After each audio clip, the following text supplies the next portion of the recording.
Okay, well, yesterday we went to the memorial for Nick, and came back, and today we got to work on New Mexico State. Our players are off today, and tomorrow we'll start our practices in preparation for them. But I think it's really important that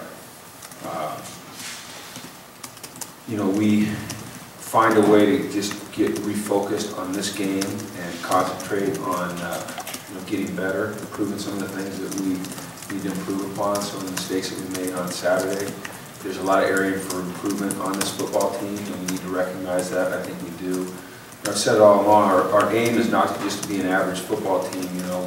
We've got a vision here of what we want to be, and so we've got to work hard for that every day, and that's our intent.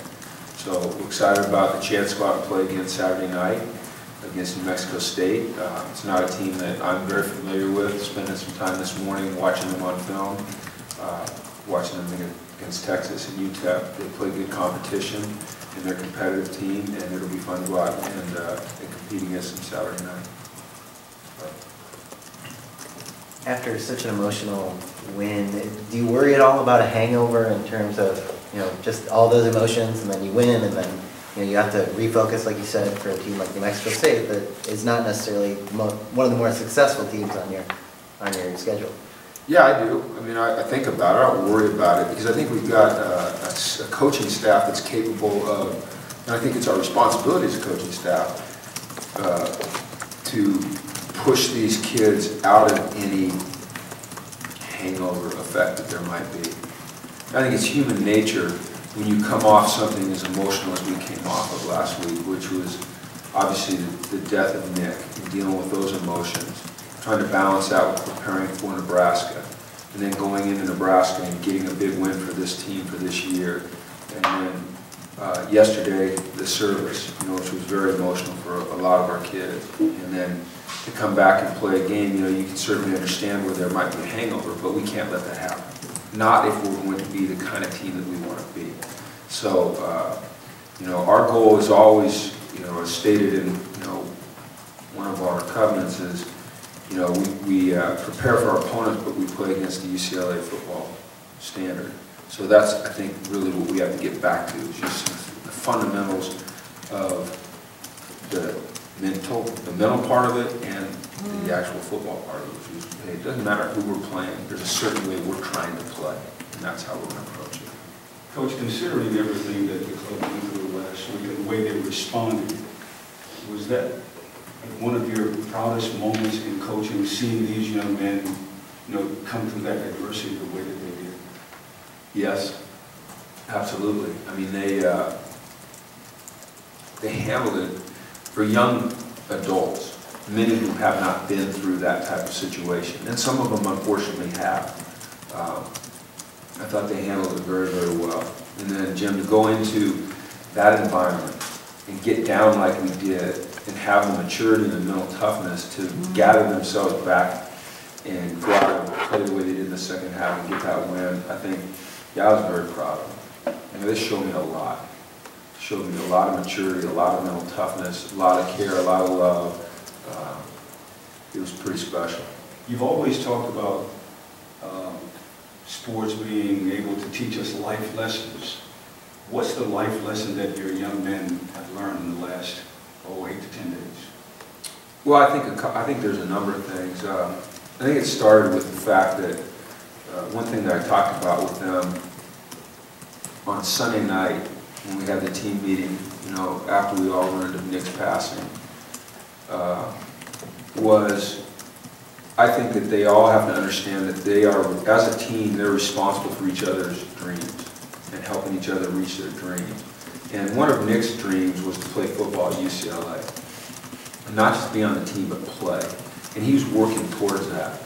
And because of the fact that our starters were able to go out against Nevada and build a lead, we were able to get some guys in the game that if the game was tighter, we may not have been able to get in the game. One of those was Nick Pasquale.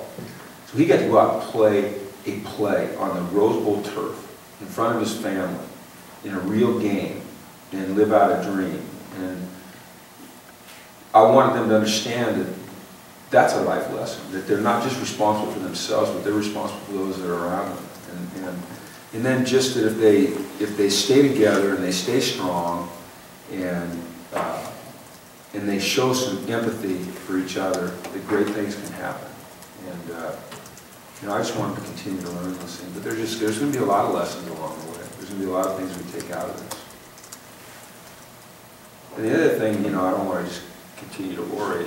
I've made some statements this week about, or last week, that it wasn't about winning or losing. And I don't want anyone to misconstrue. Our goal was absolutely 100% to go win the football game. That's always our goal, is to go win the football game. But we didn't want to have, or I didn't want our team to have an attitude of we're going to win the game for Nick. We're going to win the football game because that's what we're trying to do, is win the football game. But I wanted them to play in a way that reflected their feelings toward Nick. And I didn't want that to be about the wins or the losses, because if it was a situation where we were unfortunate enough to not come away with a win, I didn't want them to feel like they let anybody down. And so that's what I meant by that when I said that. I never really explained that. How draining was it on you, Coach, because you had to have your own emotions, the emotions of your team, the emotions of your family, and you had kids too. Yeah, I mean, it was, I didn't look at it quite like that. It was all there, but I felt like that there was really two most important things to me were, number one, Nick's family. That is, without a doubt, the most important thing here, Nick's family. And then number two is the young men that I'm responsible for coaching. You know, I come way behind all of that, and I just deal with it the way I deal with it. You know, but I just kind of do what I do. I don't know. Just I was worried about his family. I was worried about our players. The last guy was worried about it me. I'm fine. I'm an old guy. Jim, when you look at the way this offense functions, how close is your offensive line to really carving out an identity for itself, and how instrumental is Jake to that, being the center and being kind of a leader there? Well, Jake's one of our captains, which says a lot considering he's a redshirt sophomore. And I think that just tells you what our players feel about him. He's a tough kid. You know, he doesn't say a lot. And usually when he does, you know, he's yelled at somebody. I say that in jest. But I think that he is kind of the ringleader there, and he does kind of set the identity for our offensive line. Tough, passionate, serious, you know. He has a little bit of a nasty streak in him, and that's how we like to play up front. When I say nasty streak, I don't mean cheap shot at all. I mean, he just plays the game with the type of aggression you're supposed to play with. But I see that rubbing off on guys, and I think Alex Redmond, you know, Alex was one of the players of the game on offense this past week. You know, starter as a true freshman at Nebraska against a pretty good defensive line. He had a heck of a football game. You know, he's got a little bit of that Jake in him.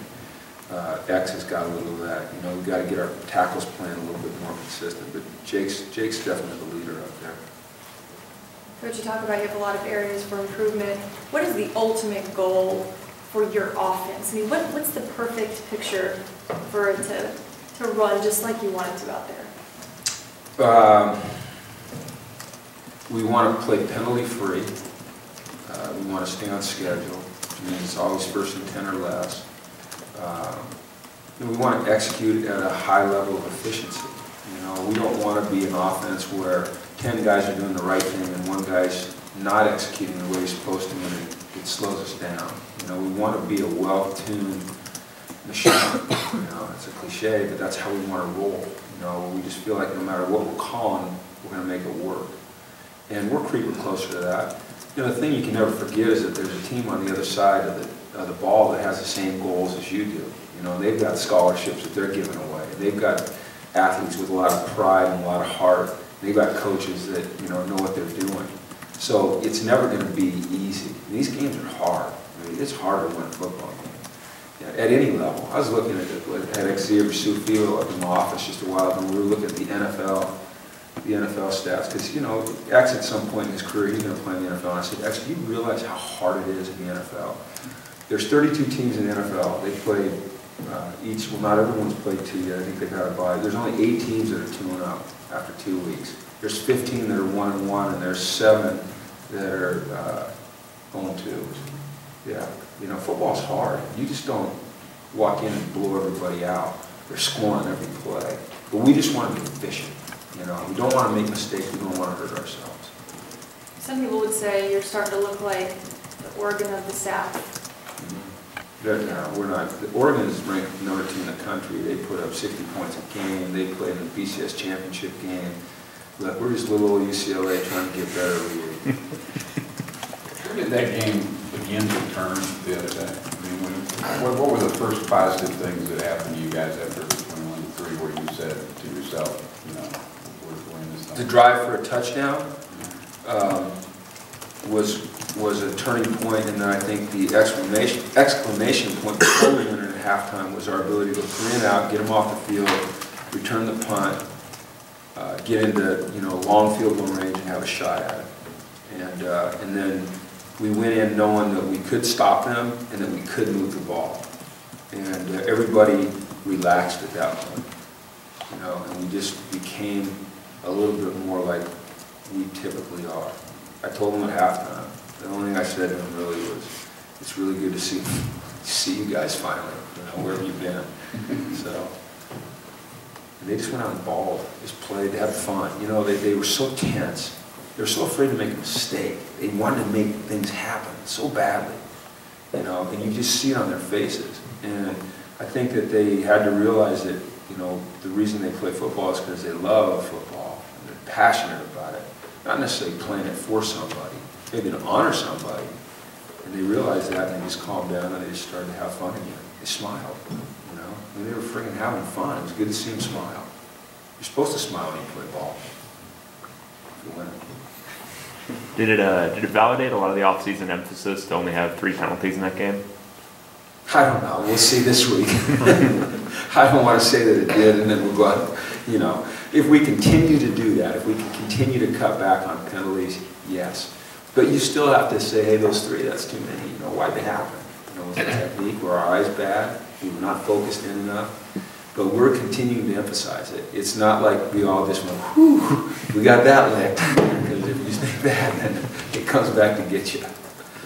On the fake punt, was that something you guys saw from the sideline with their formation, or was that just Goforth making a kind of instinctual play?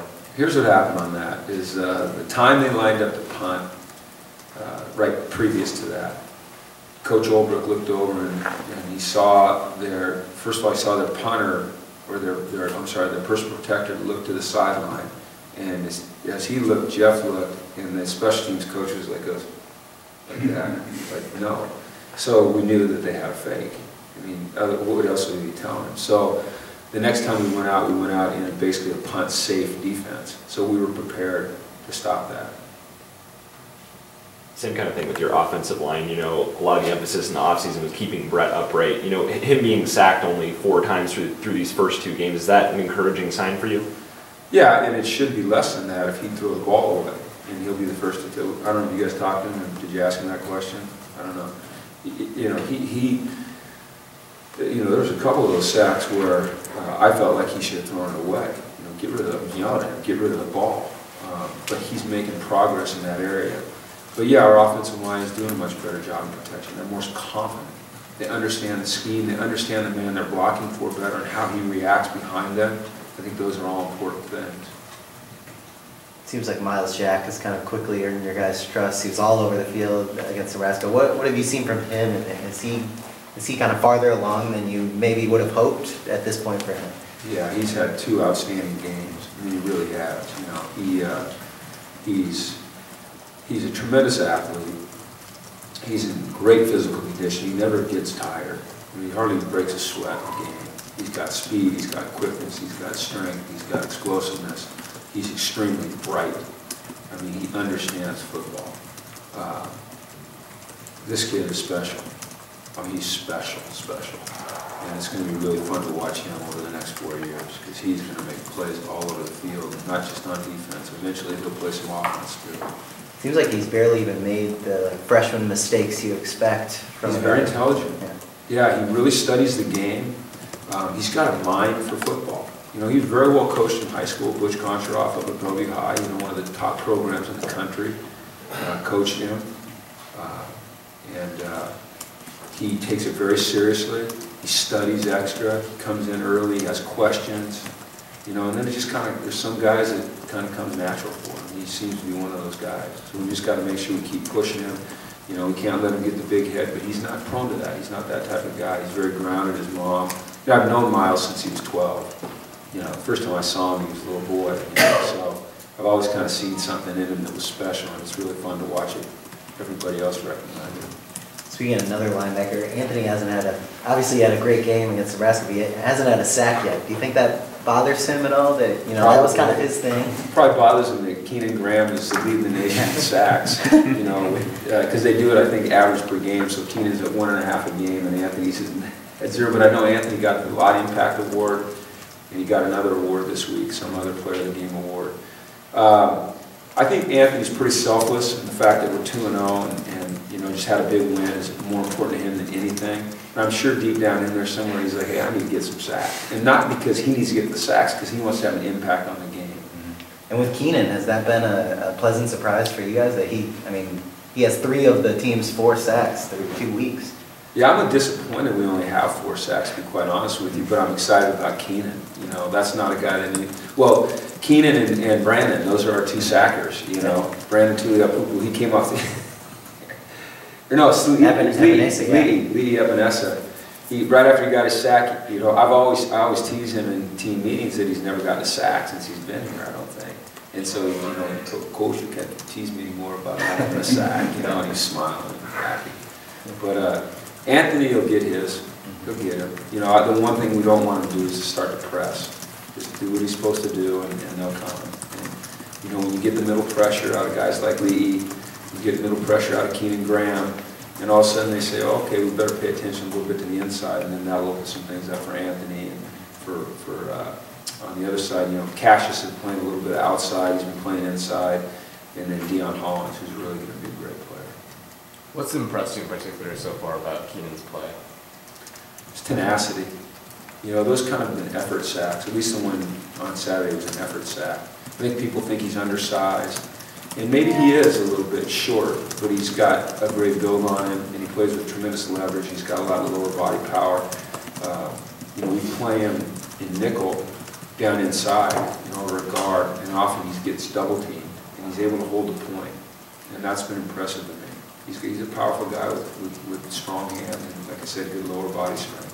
Is this kind of the play you expected from just watching him in camp? I didn't know if he'd be this good inside on 3rd down as he's been. I thought the quickness stuff he certainly had, but the power, you know, against some bigger guards, that's been a little bit of a surprise, you know, pleasant surprise. I mean, we always knew he was a good football player. We've always respected his ability to play football, but you know, putting a guy like that down inside on 3rd down, he's not the typical body type for that position, and yet he makes it happen. It's a good job. Coach, I know you don't make too much about rankings, but there are 5 Pac-12 schools in the top 25 right now. That's some pretty good competition, huh? Yeah, I saw that, and I think that's great. I think it's great for our conference. I think it shows that people are finally, you know, I shouldn't say finally, people are recognizing that there's some real quality football being played in the Pac-12. You know, you talk about Oregon and Stanford, and I think it's us and Washington and Arizona State, and then who's the 5th? Is it Arizona? That's 5. Is that? That's 5. So, You mentioned it was 5. Oregon, Stanford, you guys, Washington, Arizona, Arizona State. State. yeah, okay. Yeah, I mean, there's good football being played out this way. And we've got to keep doing it. You know, we've got to keep doing it. The other team's got to keep doing it. And we get against each other, we'll battle each other. But I think, you know, ultimately, you know, everybody in this conference kind of pulls for each other when we're playing out of conference. You know I do. You know, because I respect this conference. I've been in this conference since I was a little boy, basically. You know, my dad coached here, coached at Washington, coached at Colorado. You know, I played at Washington. So I like this conference. I'm proud of it. By the way, Oregon, talk about Oregon. Oregon is so classy. They sent the team autographed a big poster and sent it down for Nick, which is really great. USC had a moment of silence. Cows reached out, you know, about classy days. maybe nothing more impressive than what Nebraska did though. You know, they have that tradition there of releasing the red balloons after their first touchdown. When they, after the moment of silence, when they released the blue and the yellow balloons, that was pretty special. Plus, you know, hour and a half before kickoff, their student section was packed with people in black shirts. We come out on the field for pregame and they're cheering for us. You know, we leave the field afterwards and they're cheering for us. It was pretty amazing. And I'll tell you what's really cool is the stickers that they put on their helmets. Because remember, they were wearing a different helmet, okay? And so they had the black that turned into red. And so their theme for the day was black, red, and white. And it would have been really easy for them to put stickers on the back of their helmet that were black, because that would have matched. But I thought what was really a cool gesture was the fact that their stickers were blue. You know, I thought that was pretty neat. Something silly, something small maybe, but pretty dang classy of them.